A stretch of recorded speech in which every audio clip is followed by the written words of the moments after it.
O eto mga bossing ha, nakapagpiyansa na yung ating mga magigiting na 18 Marines. 1 million mahigit ang kanilang pinyansa. At alam nyo ba, marami mga Pilipino nagtulong-tulong. Marami mga Pilipino kababayan natin nagtulong-tulong para makalabas itong mga ito. May mga vlogger pa nagpunta doon, nag-away-away pa. Ba't ba nag-away-away? Ano bang balita ron? Ba't nag-away-away yung mga DDS na mga vlogger doon? Bakit anong nila? Ba't gusto nila magsuntukan? But anyways, dito sa 14 pa na Marines na natitira na may prinsipyo pa, sana ipanalangin natin na mas patatagin pa ng Panginoon at patatagin pa ng taong bayan yung kanilang mga loob. Sana hindi sila masilaw sa pera katulad ng 4 at sana panindigan nila hanggang dulo yung kanilang mga pinagagawa. Lahat naman tayo nasa risk. Kami rin, dami naming kaso, dami naming death threat.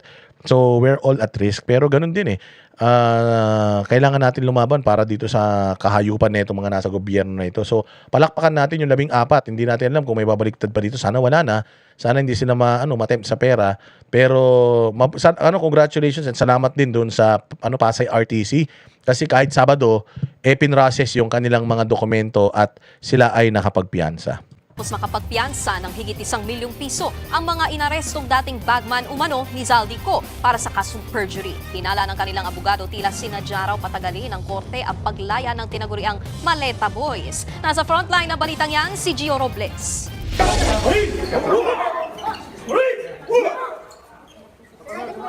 Reaksyon na kalaya niya.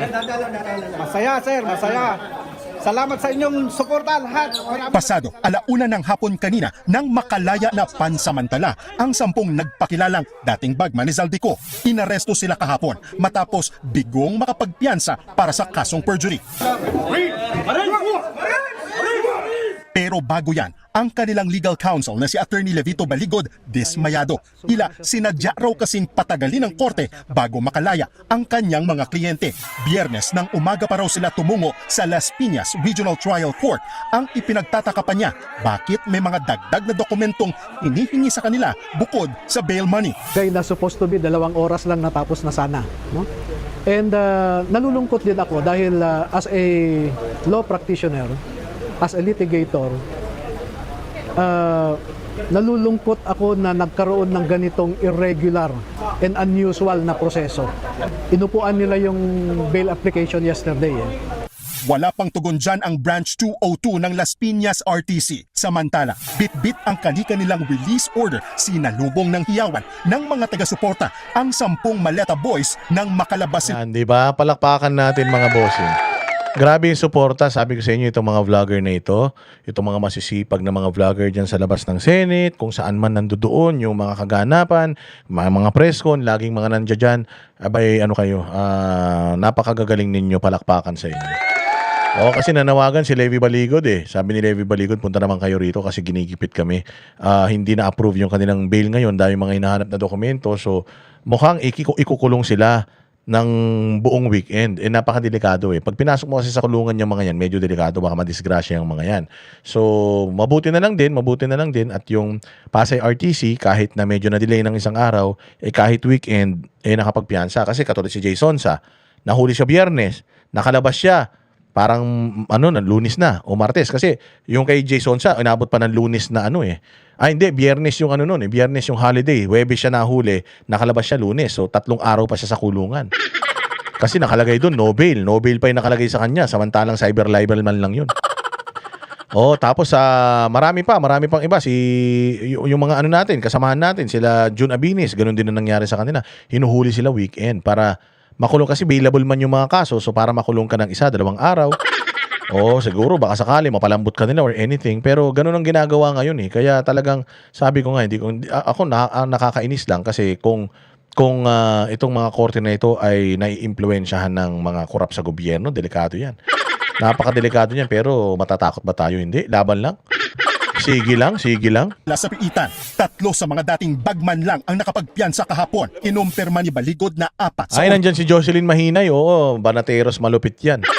Anharot, si Jocelyn Mahinay. Kompleto lahat, nandiyan dyan. Yung mga, yung mga kalye vloggers natin. Kasi maraming kami kasi, mga studio vloggers kami. Sila mga kalye vloggers. Talagang kahit mainit, umuulan, nandiyan yung mga yan. Palakpakan natin yung mga yan.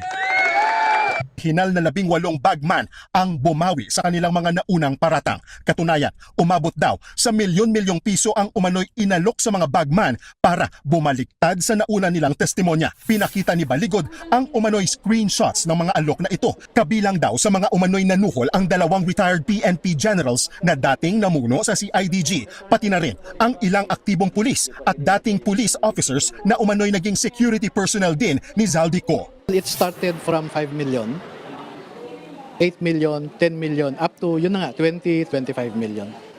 Ipapakita raw nila ang mga text message at recorded conversations na yan sa isang press conference. Samantala, tumugon din si Baligod sa pahayag ni NBI Director Melvin Matibag na unreliable witnesses daw ang Maleta Boys.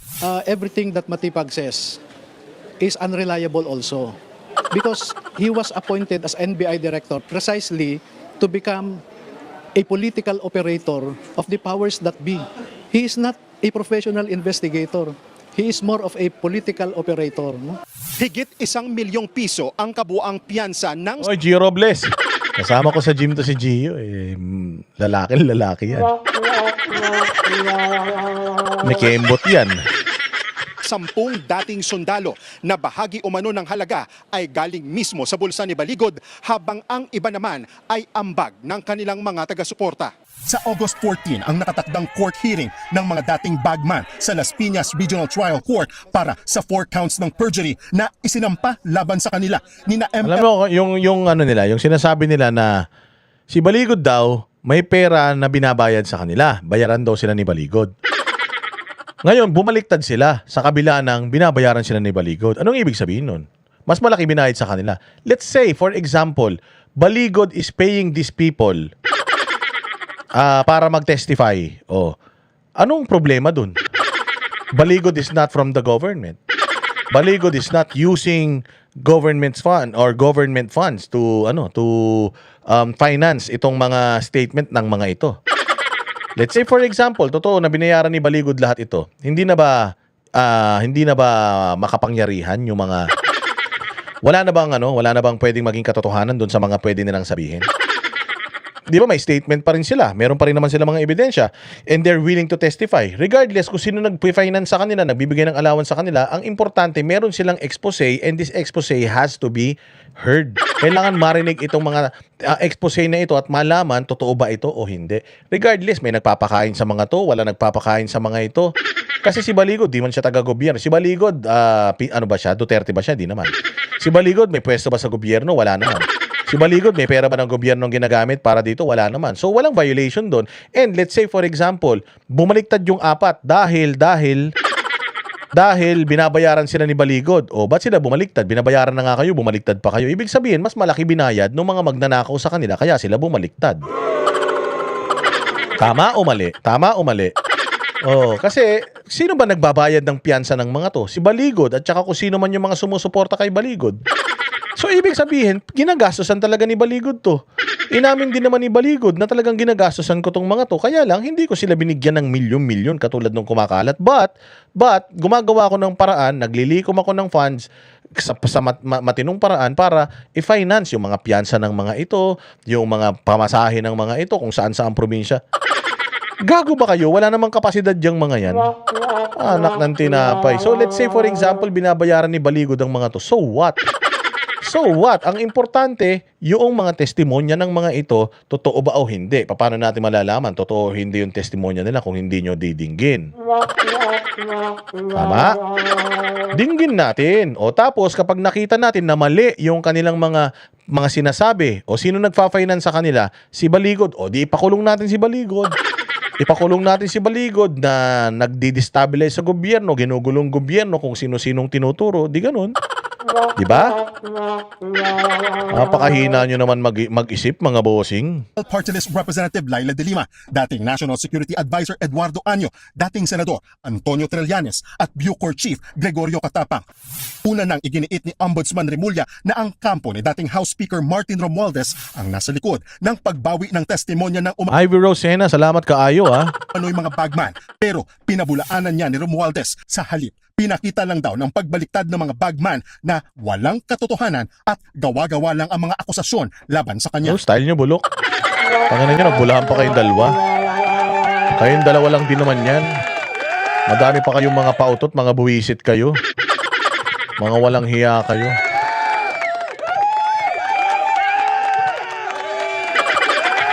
O, hindi ba? Inabot na naman tayong 3 oras. Palakpakan natin ang ating mga sarili. Mabuhay kayo. Salamat sa inyong pagtangkilik.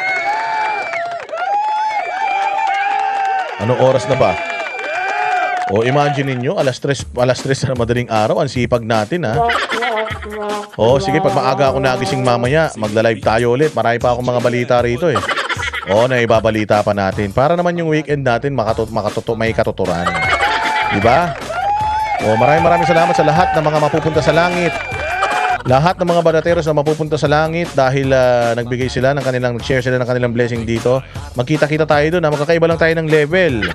Pero magkikita-kita tayo dyan kasi pwede naman bumaba at saka umakyat yung iba. Hindi nga lang pwede tumambay.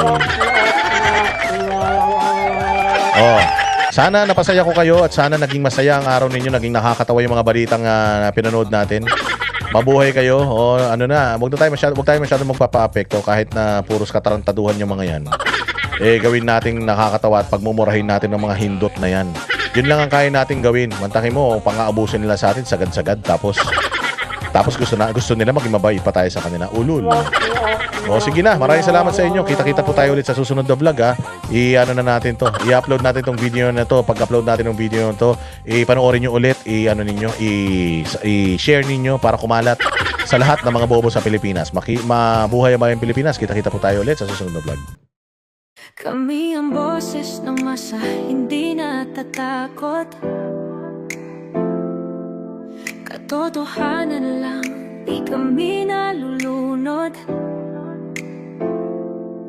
Walang bahid ng sismis, lahat ay totoo. Kahit sino ka pa, pag mali ka babanatan ka. Walang pinipili kulay, wala kaming kinikilingan. Basta para sa bayan, kami lalaban. Pag tama palakpakan, pag mali banatan. Di matitinag, di matatakot, para sa bayan tuloy ang sigaw. Sa harap ng kamera, walang halong takot. Mga baluktot, lahat kayo'y tutumba. Ang hustisya at totoo, yun lang ang mahalaga. Kahit sinong harang, di kami matitinag. Walang pinipiling kulay, wala kaming kinikilingan. Basta para sa bayan, kami lalaban. Pag tama palakpakan, pag mali banatan. Di matitinag, di matatakot, para sa bayan tuloy ang sigaw. Kung nasa tama ka, ikaw ay aming kasama. Pero pag mali ka, handa ka na bang mabasag? Banateros kami, walang inuunan. Dahil bayan muna, bago ang sarili.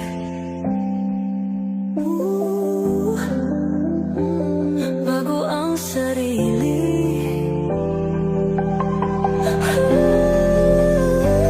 Pag tama palakpakan, pag mali banatan. Banateros ang sigaw, katotohanan